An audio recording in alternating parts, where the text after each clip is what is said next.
Magandang hapon po sa lahat, no? Dito tayo sa ngayon. Ang ating pag-usapan po sa ngayon medyo maganda rin at maganda talaga. So, ang bumalik sa alaala ko, yung tinatawag na PCGG, no? PCGG sa panahon ni Cory Aquino ay binuo yung PCGG. So ngayon, kung paano naman magiging trabaho ng PCGG nito, na yung boss ay si Marcos, yung hinahabol mismo, yun ang boss. Paano mangyari yun? Diba? Paano mahabulin? Ang habulin ng PCGG ay mga perang ninakaw ni Marcos na tatay nila.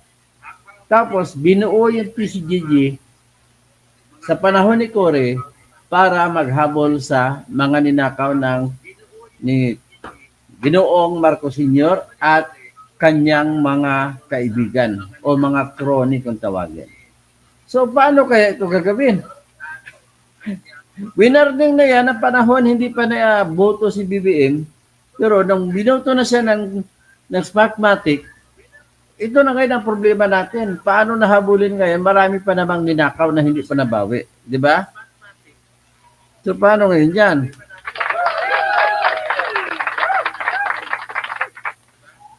So, anyway, ang atin na lang pag-usapan nito ngayon ay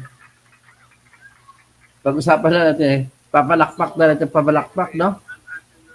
So, anyway, ang huling balita po kasi kung bakit ito pumasok sa isipan ko ay kinalaga kasi nung isang araw ni BBM si Justice Sadang ng Court of Appeals dati na magiging chairman ng Presidential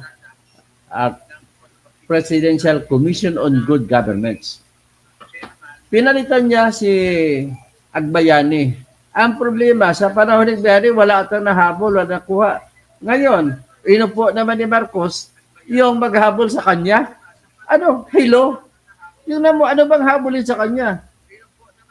Ito pag-usapan natin, isa pa sinahabol sa kanya ay yung 203 billion na estate tax na babayaran nila sa pagkapatay dahil sa namatay yung tatay nila si Marcos Sr. Kasi sa Pilipinas o kahit sa ibang bansa, kapag mamamatay po ang tao, may tinatawag po na kayamanan na iniwan ng tao. So sa kayamanan na iniwan ng tao, ito ay mamanain ng mga tagapagmana. At kung bago kukunin ng mga tagapagmana ang kanilang mamanain, ay magbabayad muna sila ng buwis sa pamahalaan. Ang tawag po ng buwis na yon ay estate tax. Ngayon, sa kwentasyon, kailan ba namatay siya? No? Alamin natin. Hanapin ko kung kailan namatay si Apo Lakay.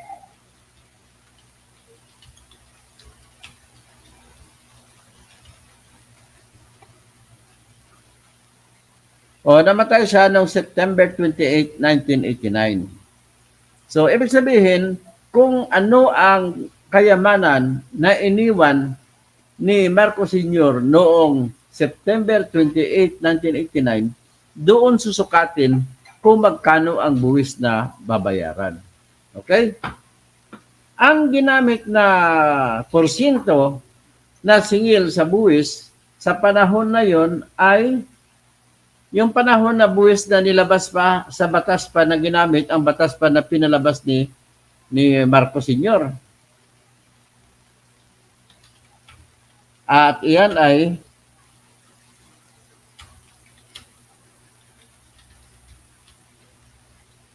ito. Umabot na 203 billion, no? Napakataas ang interest nun. So kung napakataas ang interest nun, ay doon kinwenta na nagsimula sa 23 billion. Ito ay base sa sa sinulat ni dating Chief Justice Artemio Panganiban. Basahin natin. During a recent interview hosted by screen celebrity Tony Gonzaga, President Ferdinand Bongbong Marcos Jr. asked for the reopening of the estate taxes imposed on his deceased father's properties and assets.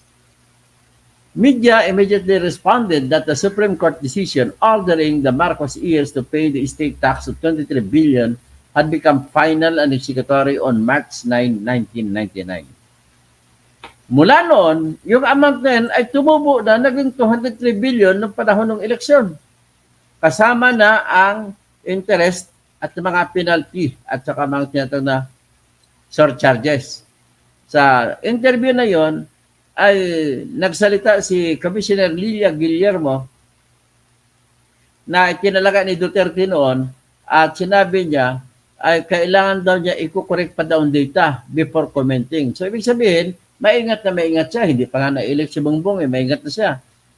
At nang sinabihan siya na yung decision sa kasong yun ay final na, ang sagot niya ay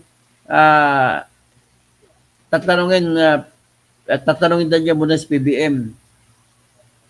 Ang sagot ng yun ay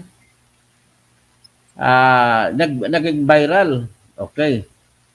So, ibig sabihin, kahit na gano'n may sisingilin na buwis, lumalabas na nanalo na si BBM ay hindi pa rin masisingil. Yan ang problema. So, paano mabibigyan ng solusyon ito? Tapos, ikinalaga pa ni BBM sa kanyang PCGG na chairman ay yung dating inaasahan niya nag-iimbestiga sa sa 6.7 billion pesos na shabu na kinulimbat ng mga pulis na natagpuan doon sa WPD lending doon sa Tondo. So, paano ngayon sa gagalaw ang taong kinalaga niya kung ang mga nakaw na hahanapin ay ikinuturo na sa tatay niya? Tatay niya nagnakaw, mga kaibigan ng tatay niya. Paano yung gagawin? Ang hirap. Hindi ko maintindihan kung bakit binuto ka pa ng Pilipino na ganun nga ang problema. Ganun ang pinakamalaking issue. Hindi na nga masingil-singil ngayon ng 203 billion pesos na estate tax. So, ngayon kung yan ang dahilan, paano ang gagawin? So, matulog na lang ba tayo? Dasal na lang tayo? At mag-antay kung kailan mamamatay si BBM, papasok si Sara. Masisingil ba yan? Bayan ko, kayo, bayan na nga natin ang ninakawan. Bayan pa natin ngayon na magdudurusa. No? Nakakakaasar. So, ibig sabihin, habang umuupo si BBM dahil sa boto ng Smartmatic at nagbubunyi ang mga BBM loyalist, kayo ba na mga loyalist ni BBM, may konsensya ba kayo? Yung mga perang ninakaw ng tatay niya ay hindi naman sa uli. Isa-isang natalo. Noong panahon ni Duterte, isa-isang natalo yung mga kaso. Ano ang dahilan kung bakit? Lahat na dahilan kung bakit nabasura ng korte, nabasura ng Sandigan Bayan, nabasura ng Supreme Court, ang mga kaso na sinampa sa ill-gotten wealth ay ang ebidensya daw ay Xerox. Walang original na dokumento. Anong ibig sabihin yan? Pwede ba natin sabihin na sa panahon ni Attorney Frank Chavez na siya yung PCGG chairman ni Cory Aquino, puro Xerox lang ba ang sinabit niya na ebidensya? Hindi ko maniwala. Hindi po ko maniwala. Una-una, top na siya sa bariksam si Frank Chavez. Pangalawa, yung honesty and integrity ni Frank Chavez bilang abogado ay hindi pa nawala sa akin. At honest siya na abogado kahit na namatay siya ngayon ay sumalangit na ang kaluluwa niya, pero hindi po siya nagnakaw. Ngayon, hindi naman tatanggapin ng korte ang mga kaso kung walang pinakitang initial na ebidensya. Ibig sabihin, kung tinanggap yan ng Sandigan Bayan noong 1987, 1988, 1989, 1990, ay may ebidensya na pinakita. Nasaan na ngayon yung mga original? Abir nga, napansin ko nga sa panahon ni Cory, medyo mahigpit. Pero ang problema, sa dami ng kasong sinampa, ay marami din ang mga kasong sinampa ng PCGG na kung saan ang mga sinampahan ng kaso kagaya ni Roberto Benedicto, ni Yolo, ni Ilusorio, at saka ibang pa mga kroni ni Marcos ay hindi na nagpakaso. Nag-alok na lang sila na ibalik nila ang kayamanan kapalit lang hindi na pagkaso. Marami nang nangyari, kaya marami nang nabawi ang PCGG. So sa mga nabawi ng PCGG na yon ay sapagkat natakot yung mga kinakasuhan kagaya ni Roberto Benedicto na taga Bacolod. Pero yung mga kinasok kay Danding ay hindi para kuha. Namatay na lang si Danding kuwang ko. Dami-dami. Ngayon, sa dami-dami ng kaso na yon, may mga huling mga kaso sa panahon ni Fidel Ramos, nalaman ko, naalaala ko noon, na yung kanyang chairman sa PCGG, si Magtanggol Gunigundo, ay nag-alok pa siya ng compromise agreement para babalik sa Pilipinas ang mga Marcos. Tapos kapalit nung mga kayamanan lang na Marcos, maghati-hati sila. Ibig sabihin yung pag-alok na yun na makihati ang Pilipinas, ang nag-alok mga Marcos. Isa sa nag-alok noon ay si BBM. Patay na kasi tatay niya noon. So kasama niya din si nanay niya sa nag-alok. So sa inalok nila ay hati. Hindi ko lang kung halati, basta may hatian. Kaya lang, hindi nagtuloy-tuloy kasi may kumontra. Kung natuloy yun, wala na, sisiw na. Iyon naman ang pag-alok na pakipaghati ay pag-aamin sa part ng mga Marcos na talagang ninakaw nila yung mga kayamanan. Na sa ngayon, nagsasabi sila walang ninakaw yung tatay nila. So, mga loyalista ni BBM, makinig po kayo. Ito'y totoo. Hindi ito kwento. Hindi ito marites. Noong panahon ni Gunigundo, marami kang nabalitaan na yung mga ebidensya na original ay binenta.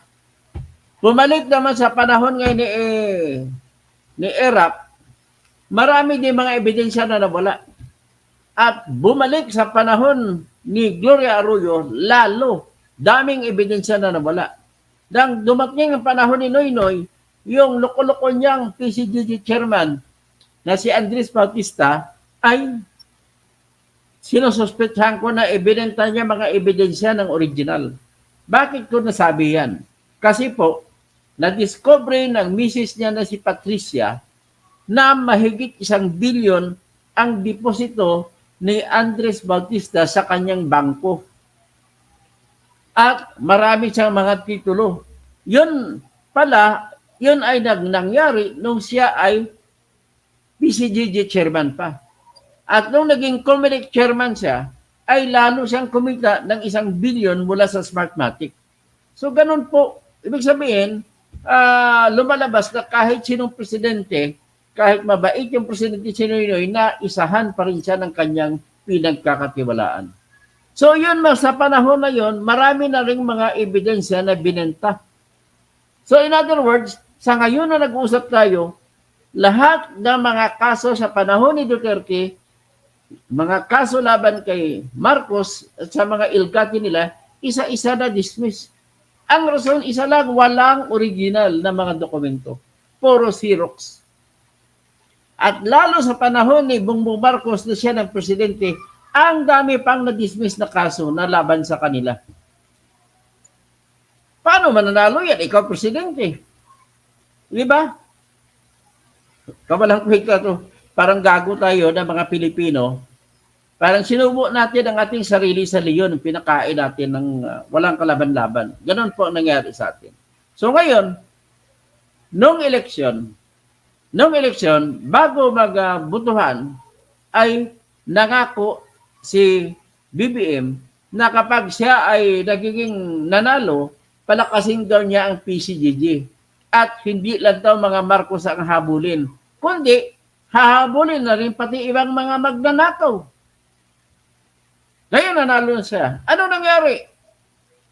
Hinabol ba niya si Duterte? Sino pa ibang nagnakaw? May hinabol ba siya magnanakaw? Ang daming mga lumabas na mga pagnanakaw na pangyayari. Sa Parmali, hinabol ba niya? Hindi, hanggang ngayon wala. Kaya, mag-ilusyon na lang tayo dito. May kasalanan dito, mga BBM loyalist, mga Marcos loyalist. Kaya ang bayan natin ay isa sa dahilan kung bakit nalulugmok ay mga loyalista. Loyalista kay Gloria, loyalista kay BBM, loyalista kayo kay Duterte. Ang dami. Dapat, huwag kayo maging loyalista. At ang gagawin ninyo ay dapat kayo ay nakatingin sa kung anong katotohanan.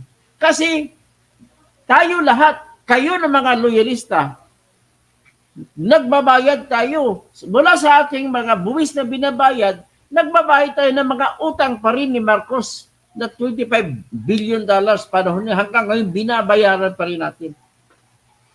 Makatarungan ba yan? Ewan ko sa inyo. Sa akin, hindi makatarungan yan. Tapos, dagdagan pa ni Duterte. May mga DDS pa to.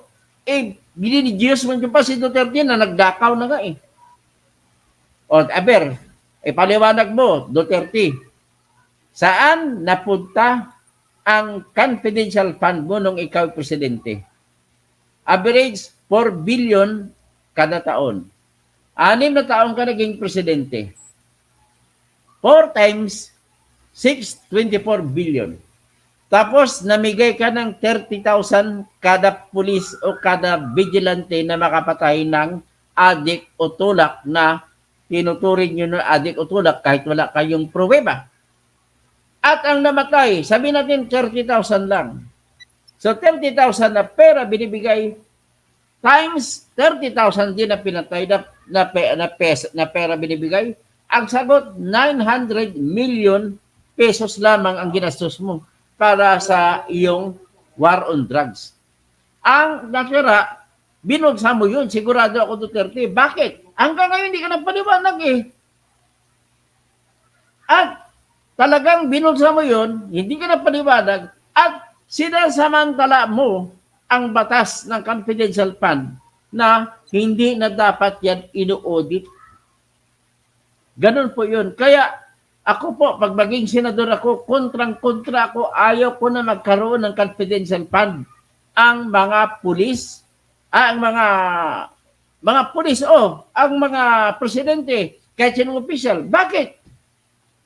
Kasi pag binigay ko ng pera sa mag-ooperate na pulis, sila lang importante na hindi malalaman. Pero yung perang ibinigay, ibig sabihin, kung ako yung hepe ng pulis, gagawa ako ng liquidation. Sabihin ko, ibinigay ko sa unit ipangalan ko, ang 1 million para sa project na paghahabol ng istapa na pagnanakaw. Ilalagay ko dyan. Ilalagay din kung kailan nagsimula at kailangan may reporting system, bibigyan ng coding ang kada tao, kada operatiba na mag-operate. So, base sa coding, yan ngayon ang ebidensya at may pirma na walang pangalan. Pagkatapos, kung mga hotel, ang binabayaran nila, halimbawa, ang mga ahente natin, kumuha ng hotel para manmanan kung sinong hinamanmanan nila, ilagay din ang pangalan ng hotel. Hindi naman ilalagay kung sino ang mga operatiba na gano'n. Importante lang, ang operatiba natin ay hindi mabibigyan ng pangalan. At kopyahin natin ang sistema ng Amerika na kung saan ang mga CIA pagkatapos ng mission ay mag-iba ng pangalan at ipa-retire na sila at bibigyan sila ng gantimpala. Kagaya nung babae, 2 babae na binigyan ng mission, 10 taon nila nagawa yung mission na hagilapin kung saan si Bin Laden. Sa kalagitnaan ng paghahanap, yung isang babae na matay sa Marriott Hotel. Yung isang babae na tira, hanggang sa na-discover na doon pala sa Pakistan. So, nang nakuha na si Bin Laden, kinuha yung babae, iniba ng pangalan niya, at binigyan na siya ng pera na tamang-tama sa kanyang habang buhay na pamumuhay sa mundo. Ganon dapat ang gagawin din sa Philippine na sistema ng intelligence system natin. Pero bakit sa atin sinasamantala ng politiko? Kukuha si Duterte 4 billion kada taon. O ngayon, dahil wala siyang obligasyon magbigay ng resibo, siyempre, kahit ibulsa na yan, walang magtatanong, hindi siya pwede habulin. Ganon din ang ginagawa, kinukopya din ni Bongbong Marcos. Kaya 4.5 billion noong 2022, 2023, 2024, 4.5 billion kada taon ang kanyang confidential fund. So paano nag-gastos? Hanggang ngayon si Bongbong Marcos ay hindi nagpaliwanag. So, kayo mga BBM, loyalista, sa inyo ko ito itutulak, kayo ang sisihin namin. Kayo mga DDS, sisihin na namin kayo. Ako, kasalanan ko dahil binuto ko si Duterte nung araw, paging presidente. Dapat sisisihin tayo na bumuto kay Duterte. So ngayon, anong gagawin natin ito? At least ako, nagsasalita na ako ngayon ng totoo. Nasasabihin dapat habulin natin kagaya nitong PCGG. Paano pa ngayon habulin ng PCGG ang mga ninakaw ni Marcos? Marami pang ninakaw si Marcos na hindi pa nakuha. Gaya ng pera nila sa TADECO, Tagum Development Corporation, na kunwari ang may-ari mga Florindo. Pero ang totoong may-ari ay Marcos. Hindi pa nakuha yan. Ano pang iba? Kay Lucitan na binigay. Hanggang ngayon hindi pa nabawi. Kahit sa SM may binigay dyan, hindi pa rin nabawi. Kahit sa kay Gokongwei may binigay dyan, hindi pa rin nabawi. At dami-dami ng mga yumaman na hindi mo alam kung paano yumaman. Doon yan sila pinagbibigyan ng pera ni Marcos Sr. Kasi Stanley Marcos, walang ebidensya. Basta binigyan ka lang ng pera, pag nakakitaan ka niya, magaling ka magnegosyo, bibigyan ka niya. Bahala ka magpalago. Ganun po ang sistema nung pagnanakaw ni Marcos Sr. noong araw. Huwag na tayo magbaang-maangan. Kayo mga naniwala, Marcos loyalist, nilalagay niyo lang inyong katawan sa pinapakain niyo sa leon. Ganun lamang po ang katotohanan. So, ngayon, paano? Titingnan natin, ano pa bang pwedeng habulin kay Marcos? Pero bago lahat, gusto ko batiin si Leni Robredo ng happy birthday. Birthday niya po ngayon. Nung tumatakbo si Leni Robredo, ay sabi niya kung manalo siya, hahabulin niya hanggat sa huli, kahuli-hulihan ang mga ilgaten o nakaw na yaman ng mga Marcos. Kaya lang, natalo siya, hindi na natin mahabol ngayon. Ito naman, ito si Bongbong Marcos, kung if elected daw, ay palakasin niya PCGD at targeted daw lahat ng corruption. Bakit hindi mo hinabol si Duterte? Hindi mo hinabol si Gloria Macapagal? Hindi mo hinabol ibang mga magnanakaw? Aber nga. Ito pa. Ang unpaid taxes, 328 billion na ill-gotten wealth saka unpaid taxes hindi na ma-recover, nag-warning na si dating Justice Antonio Carpio. Nangyari na nga, hindi na ma-recover. Yan ang mangyayari. So, paano natin gagawin ito? Tapos, ito inappoint si Justice Melchor Sadang. Ano kayo gagawin ito ni Melchor Sadang? Pinalitan niya si Attorney Jan Agbayani na kinalaga ni Duterte sa panahon ni Duterte na ngayon lang nagretiro. So, yan po ang istorya ng bayan natin, bayan kong ninanakawan. Kung paano tayo makarecover dyan, siguro, pag senador na ako, baka ma-recover yan. Pero sa ngayon, wala kang expect yan. So ngayon, ito na ngayon ang problema natin kung paano natin bawiin itong mga ninakaw nila. Ngayon, sa yaman nila, ikumpara natin ano ang kapalaran na ngayon ng mga driver. Ha? Ang mga driver ngayon, na kagaya ng binubuo ng piston, ay humihingi sa Supreme Court ng TRO na pigilan ang programa ni Bongbong Marcos na pilitin sila na magiging korporasyon. O, ito ang balita para sabihin niyo hindi ako nagmamaritis.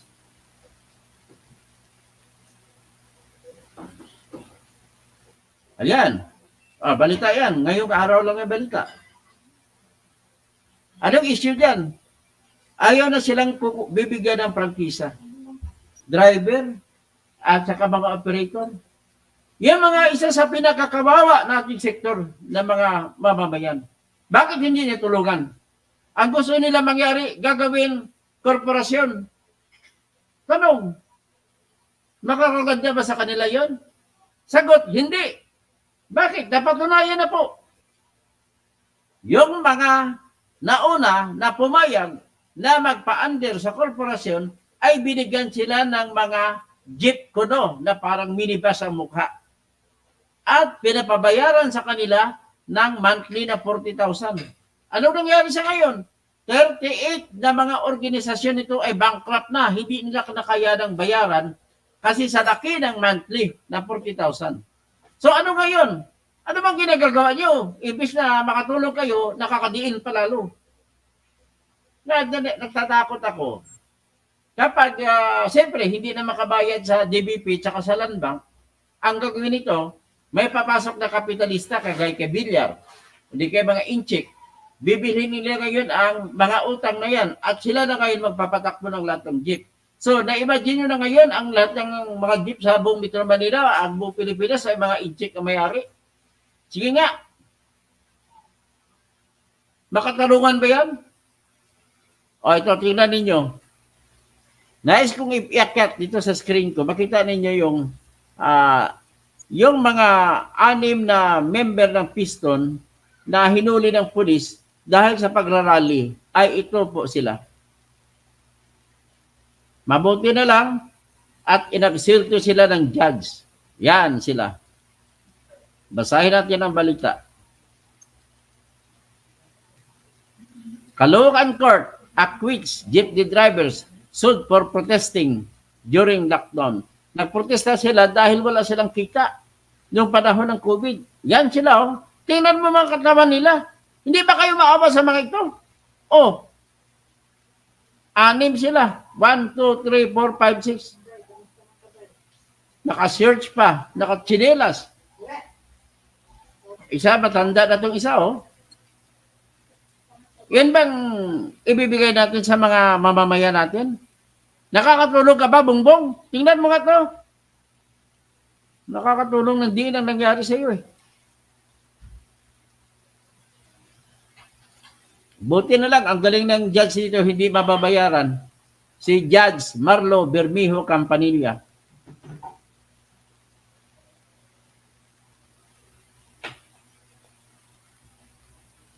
Kinasuhan sila doon sa simple resistance, sa rally, kinasuhan ng resistance. So, ano pa ngayon ang mangyari dito? Hopefully, na payagan sila, bigyan sila ng Supreme Court ng tinatawag na TRO para pigilan yung programa ni BBM na persahin sila na magpapasok na ngayon sa korporasyon. So, korporasyon na may-ari ng mga jeep at hindi na pwede magmamay-ari ng prangkisa ang individual na tao. Ngayon, dadako tayo ito sa Cagayan. Ano na ba nangyari? Bakit nalusutan tayo sa panahon ni BBM? Nalusutan tayo na mga spy na mga incheck. Ayan, ha. Asar na asar talaga ako sa bubo na vlogger na to si Banat Bay. Sasabihin niya, depensan niya yung mga Chinese na nandun sa Cagayan de Oro. Bakit naman sa lahat ng mga lugar sa Pilipinas, bakit doon sila mag-aaral kung talaga nag-aaral? Sige nga, ano yung sasagot niyo? Magaling ba mga school sa Cagayan? Hindi naman mas magaling pa sa ibang school. Pare-pareho lang yan. Ang galing ng mga school. Ang rason po, banat bay, banat ka ng banat. Hindi mo inaalam ang logic mo. Kung mo maka-Chinese ka kasi ang iyong patron ay si Duterte at binibigyan ka lagi ng pera ni Martin Andanar, dinidipinsan mong Chinese. Ang mga estudyante nandun ay mga spy yan. At bakit spy? Kasi sa Cagayan, meron ng ibinuo na tinatawag na parang military base. Ang tawag dyan, EDCA. Yan ang gusto nyo ngayon ispayan. Kaya kabubo-bubo talaga si Banat Bay.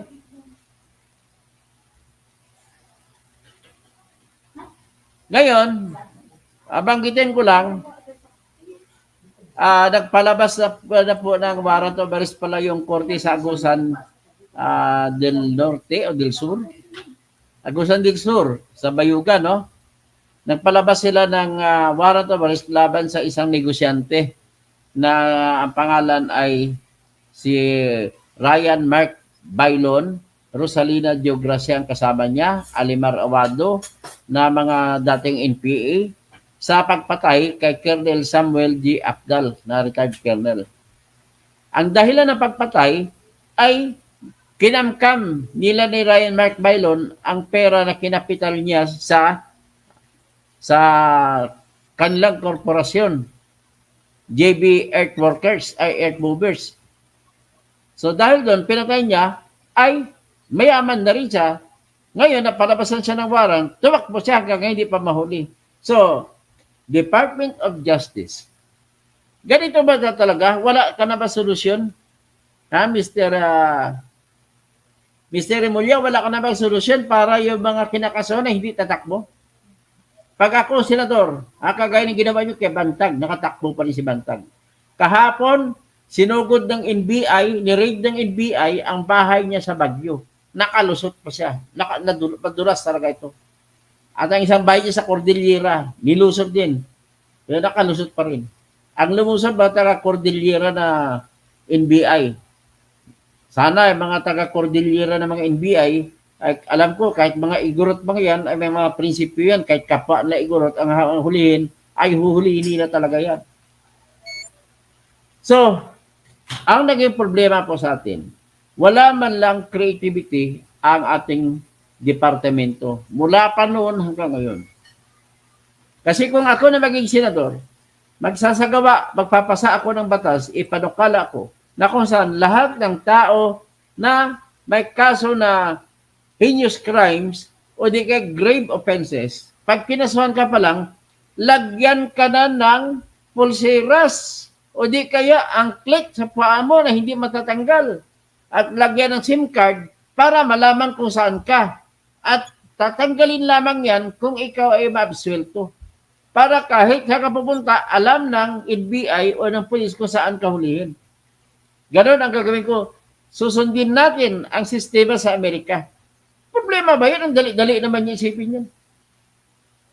Kapag ginasok ka ng murder, halimbawa, si Bantag, pag punta sa korte, pag sabagot, pwede siyang hulihin kagad kahit walang kaso kung ayaw niya magpalagay ng pulseras na may SIM card.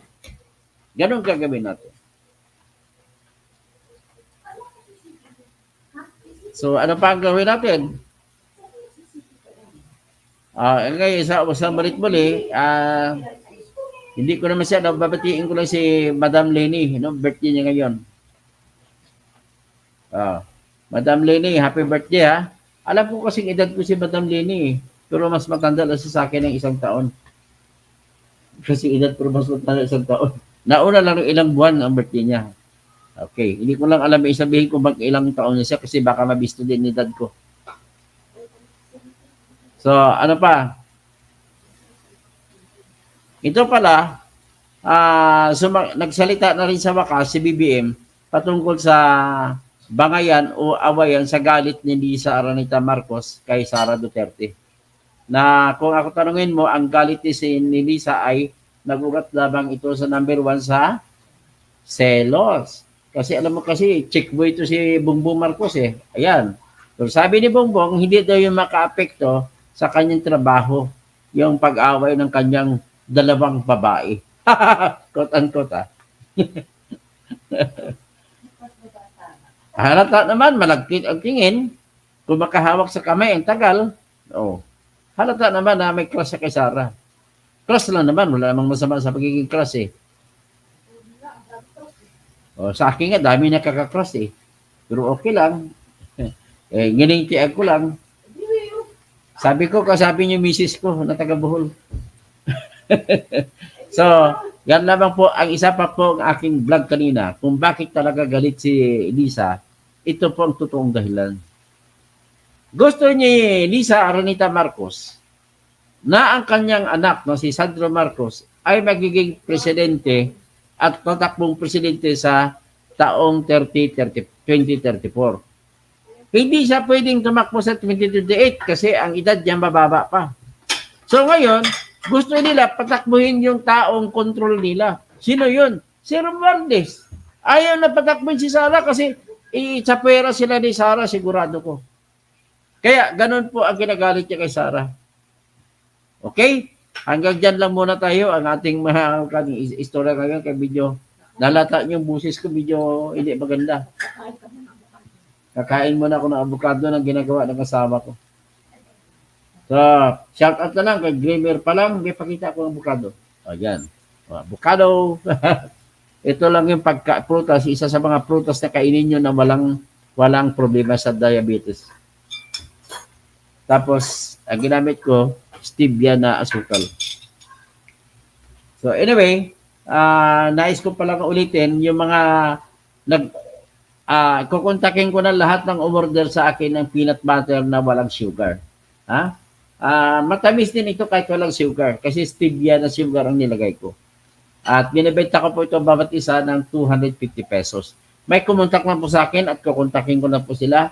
At ang 250 kada bottle na presyo ay parang tinulungan nyo na rin ako sa aking kampanya. At banjo, hindi ko naman ibebenta ito kung hindi pasado sa aking panlasa. Yung ibebenta ko pala na peanut butter. O sige,